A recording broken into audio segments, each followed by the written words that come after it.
की जिम्मेदारी सौंप दी और हथियारों की बड़ी खेप इकट्ठा करने में जुट गया ताकि कट्टर दुश्मन इजराइल पर ऐसे ताकतवर हमले किए जा सकें जिनसे इजराइल की सेना घुटनों पर आ जाए। खबर के मुताबिक ईरान ने अपने जिस ऑपरेशन शील्ड 9 को एक्टिव किया उसमें 9 खूंखार लड़ाकों के गुटों को इजराइल के खिलाफ कहर बरपाने की जिम्मेदारी सौंपी गई, जिसमें ऐसे लड़ाके शामिल बताए गए जिन्हें मौत बांटने के लिए ही जाना जाता है। इतना ही नहीं, कहा जा रहा है कि इजराइल पर हमले के लिए ईरान अपनी खतरनाक मिसाइलों का भी बड़े पैमाने पर इस्तेमाल कर सकता है। तो ऑपरेशन शील्ड 9 के तहत ईरान इजराइल पर भीषण हमले का कोई मौका नहीं छोड़ना चाहता। बताया गया कि इसलिए वो इजराइल के विरोध में खड़े लोगों को अपने साथ जोड़ने में जुट गया ताकि इजराइल को भारी से भारी नुकसान पहुंचाया जा सके। दावा किया गया कि ईरान समर्थित लड़ाकों का पहला लक्ष्य इजराइल की संसद हो सकती है। कहा जा रहा है कि ईरान ऑपरेशन शील्ड 9 को कई चरणों में शुरू करेगा, जिसके लिए उसने यरूशलेम से लेकर तेल अवीव तक तबाही मचाने का खतरनाक प्लान तैयार कर लिया। खबर के मुताबिक इसी कड़ी में ईरान ने लेबनान के चरमपंथी संगठन हिजबुल्लाह के लड़ाकों को हमले की जिम्मेदारी सौंप दी, जो अब बहुत जल्द उनके एक इशारे पर इजराइल को सुलगाना शुरू कर सकते हैं। और उनके निशाने पर इजराइल की संसद से लेकर वहां की सुप्रीम कोर्ट, सेना का मुख्यालय और इजराइल के प्रधानमंत्री का कार्यालय भी हो सकता है। अमेरिका ने ईरान पर हमास के पीछे छिपकर जंग लड़ने का आरोप लगा दिया। इजराइल के अखबार द टाइम्स ऑफ इजराइल के मुताबिक अमेरिका के विदेश मंत्री एंटनी ब्लिंकन ने ईरान को इजराइल से दूर रहने की चेतावनी दे डाली और एक बार फिर बता दिया कि अगर उसके दोस्त इजराइल पर आंच भी आई तो अंजाम बहुत भयानक होंगे। हमास और इजराइल के बीच जंग शुरू होने के बाद से ही अमेरिका हर तरीके की मदद इजराइल को भेज रहा है। इजराइल की सेना की मदद के लिए अमेरिका ने अपना जंगी जहाज तक भेज दिया। लेकिन अब जब ऐसी खबर आई कि ईरान बड़े पैमाने पर इजराइल में हमले की तैयारी में जुट गया तो अमेरिका का गुस्सा भी भड़क गया, क्योंकि भूमध्य सागर में इजराइल की नेवी के साथ अमेरिका के सैनिक भी मौजूद हैं। ऐसे में अगर इजराइल पर हमले हुए तो अमेरिका के सैनिकों पर भी खतरा बढ़ेगा और इसीलिए अमेरिका के विदेश मंत्री एंटनी ब्लिंकन ने साफ कह दिया, ईरान इजराइल से जितना दूर रहे उसके लिए उतना ही अच्छा होगा। ईरान की तैयारियों की भनक जैसे ही इजराइल को लगी, उसने भी ईरान को बड़ी धमकी दे डाली। इजराइल के वित्त मंत्री ने साफ कह दिया कि अगर हिजबुल्लाह ने इजराइल पर हमले किए तो ईरान को सूद समेत उसकी कीमत चुकानी होगी, क्योंकि इजराइल ऐसा पलटवार करेगा कि ईरान के होश उड़ जाएंगे। इजराइल इस समय हमास के साथ जंग लड़ रहा है, मगर इसी बीच उसके कई दुश्मन सक्रिय हो गए हैं। ऐसी खबरें आ रही हैं कि ईरान हिजबुल्लाह के जरिए इजराइल में तबाही मचाने का सपना देख रहा है और जल्द ही लेबनान का चरमपंथी संगठन हिजबुल्लाह भी इस जंग में कूद सकता है। यही वजह रही कि इजराइल के वित्त मंत्री ने हमास के साथ हिजबुल्लाह के युद्ध में कूदने पर ईरान पर हमले की धमकी दे डाली और कह दिया कि अगर हिजबुल्लाह ने इजराइल पर हमला किया तो ईरान को दुनिया के नक्शे से मिटा दिया जाएगा। उन्होंने इजराइल के दुश्मनों की तुलना सांपों से इजराइल और हमास की इस लड़ाई में ईरान मुसलमानों का खून बहाने के लिए ही तैयार हो गया। ईरान की सेना की ब्रांच IRGC यानी इस्लामिक रिवोल्यूशनरी गार्ड कोर ने धमकी दी कि अगर जरूरत पड़ी और ऑर्डर मिला तो वो इजराइल के हाइफा शहर पर हमला कर देगी, जबकि इजराइल के हाइफा शहर में अच्छी खासी तादाद में मुसलमान रहते हैं। लेकिन ये जानते हुए भी IRGC के एक डिप्टी कमांडर ने धमकी दी कि वो जंग में इजराइल के हाइफा शहर पर भी हमला करने से नहीं चुकेगा और वहां इतनी मिसाइलें गिराएगा कि हाइफा तबाह हो जाएगा। जबकि इजराइल के तीसरे बड़े शहर हाइफा में सिर्फ यहूदी नहीं रहते, बल्कि वहां की करीब 20% आबादी मुसलमान भी है। लेकिन मसला यह है कि भूमध्य सागर के किनारे बसा हाइफा शहर उत्तरी इजराइल में है और उत्तरी इजराइल लेबनान की सीमा से लगता है, जहां से हिजबुल्लाह इजराइल पर हमले करने में लगा है। इसलिए IRGC के एक डिप्टी कमांडर ने हिजबुल्लाह का साथ देने के लिए हाइफा पर ही बम बरसाने की धमकी दे डाली। इजराइल की धमकियों पर ईरान भी भड़क गया। इजराइल के मीडिया के मुताबिक ईरान के विदेश मंत्री ने फिलिस्तीन के चरमपंथी संगठन PIJ यानी पैलेस्टीनियन इस्लामिक जिहाद और हमास के नेताओं से बात की ताकि गाजा में इजराइल के हमलों को किसी भी सूरत में रोका जा सके। हालांकि ईरान पहले ही इसके लिए एड़ी चोटी का जोर लगा चुका है। उसने कई बार इजराइल को धमकी दी, लेकिन इसके बावजूद इजराइल के रुख में कोई बदलाव नहीं हुआ, बल्कि इजराइल ने गाजा में हमले और ज्यादा तेज कर दिए। इसीलिए ईरान ने इजराइल की सेना पर पलटवार की तैयारी तेज कर दी है। इजराइल के मीडिया के मुताबिक ईरान के विदेश मंत्री ने फिलिस्तीन के चरमपंथी संगठन PIJ यानी पैलेस्टीनियन इस्लामिक जिहाद और हमास के नेताओं से बात की, जिसमें उन्होंने गाजा में इजराइल की तरफ से हो रहे हमलों को कैसे रोका जाए इस पर चर्चा की। इजराइल की फौज ने वेस्ट बैंक की एक मस्जिद पर बड़ा हमला कर दिया। यह भी खबर आई, वेस्ट बैंक के जनीन इलाके की अल अंसार मस्जिद पर इजराइल की फौज ने हवाई हमला किया, जिसमें हमास के एक कमांडर की मौत का दावा किया गया।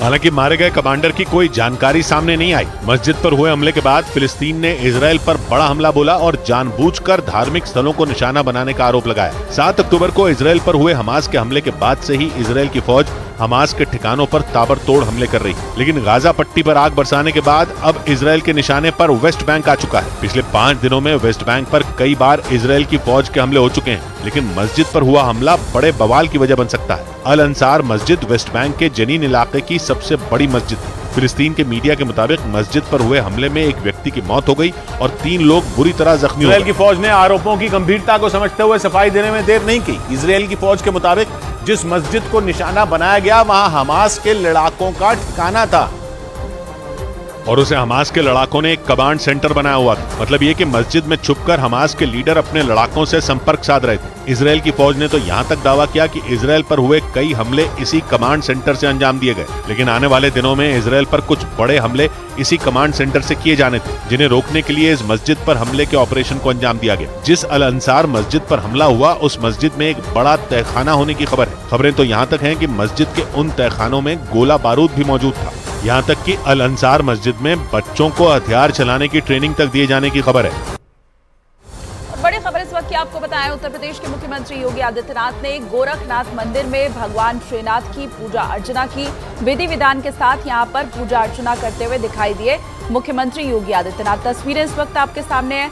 गोरखनाथ मंदिर में नवमी पूजा करने के बाद अब दशहरा मनाते हुए यहीं पर योगी आदित्यनाथ दिखाई दिए हैं और पूरे पारंपरिक तरीके से यहाँ पर वो पूजा करते, आरती करते दिखाई दिए योगी आदित्यनाथ को। इन तस्वीरों में आप देख सकते हैं। इस विशिष्ट पूजन की शुरुआत गोरखनाथ मंदिर में शक्तिपीठ से हुई, जहाँ पर नवरात्र प्रतिपदा से लगातार अनुष्ठान चल रहा है। नवमी पूजा भी यहीं पर हुई थी और अब आज दशहरा के मौके पर यहाँ योगी आदित्यनाथ ये पूजन अर्चन करते दिखाई दिए। तो तस्वीरें इस वक्त आपको हम दिखा रहे हैं। उत्तर प्रदेश के मुख्यमंत्री योगी आदित्यनाथ ने गोरखनाथ मंदिर में भगवान श्रीनाथ की पूजा की, आरती करते हुए यहां पर इस वक्त आपको योगी आदित्यनाथ दिखाई दे रहे हैं।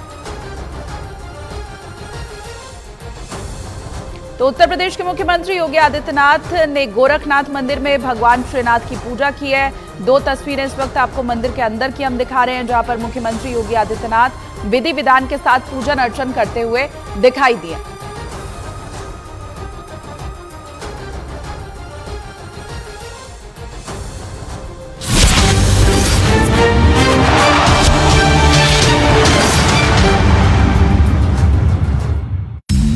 सैन्य शाखा अल कासम ब्रिगेड का प्रमुख है और एक रिपोर्ट के मुताबिक इजराइल ने दईफ को कई बार मारने की कोशिश की, लेकिन वो बच निकला।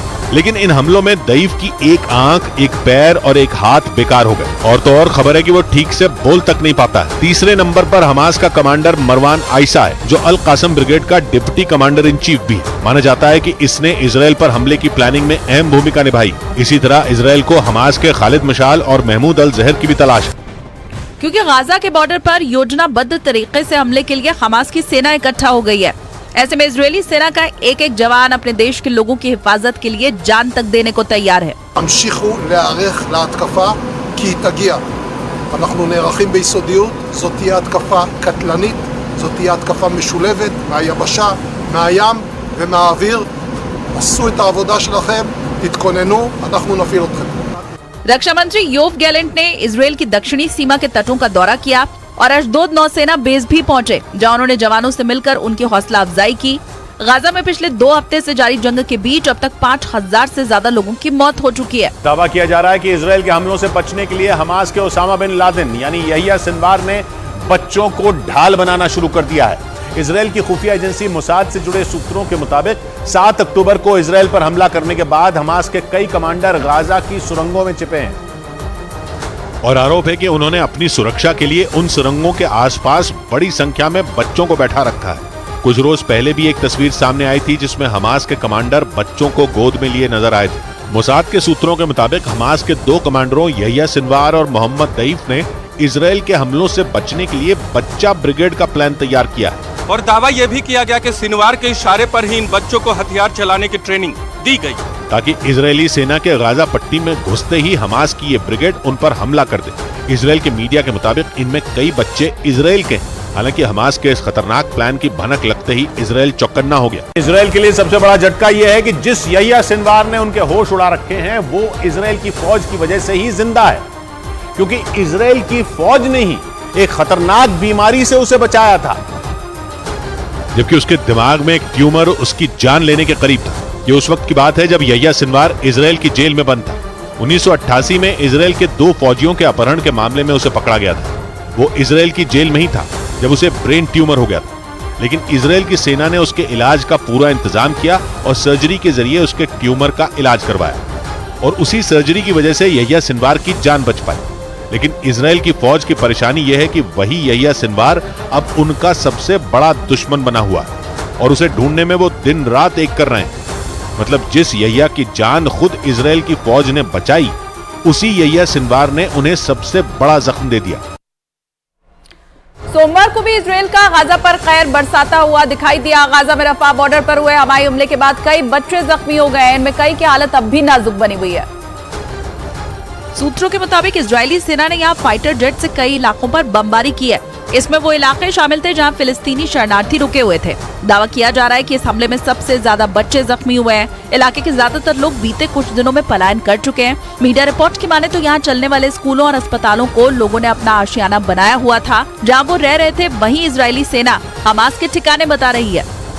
उधर हमास की इज़्ज़ुद्दीन अल क़स्म ब्रिगेड ने एक वीडियो जारी किया है जिसमें गाजा के ड्रोन से हमला होता हुआ दिखाई दे रहा है। दावे के मुताबिक वीडियो इजरायली सेना का गाजा में हमास के अड्डे पर अटैक का है, जहां रात भर चली गोलीबारी के बाद उन ठिकानों पर ड्रोन हमले किए गए जहां हमास के आतंकियों के छिपे होने का संदेह था। इजरायली सेना का दावा है कि हमास के आतंकी यहां